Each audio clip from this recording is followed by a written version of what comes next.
Yan. So guys, hindi namin natin alam. Ano yung nangyayari ito? Hindi ko alam ito. Ano ba yan? Nako. Ang dami nila, oh. So, anong gagawin natin dyan solusyon? Alam nyo guys, meron tayong magandang solusyon dyan. Ito, exterminate. Ito yung binigay sa akin, pamatay anay. So, nakanakay ka na, dilig. Kung na may vacuum cleaner nonon. Tapos, ilalagay na natin ito dito. Wait lang. So, syempre guys, kailangan meron tayong ganito. Oh. Ayun siya, oh.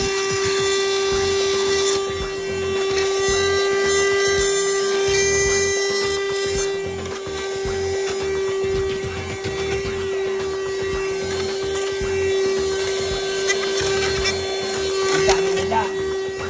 So, ang gagawin natin. Ito na ang sabi. Pati may electric fan nun.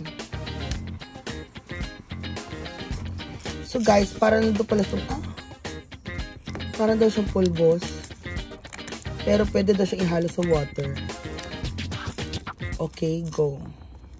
Yan na yun. Nilagyan na lang natin yan dyan. Para hindi na sila magbukbok. Diba? Anyway.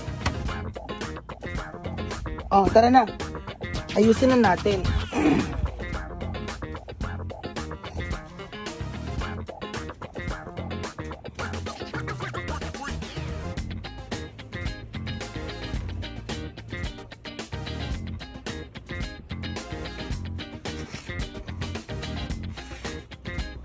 Dapat nga ngayon na dumating kitchen sink ko eh.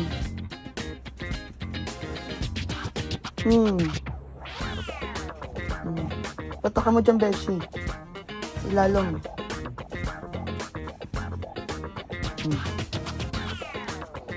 So there you go. Mamamatay na sila lahat.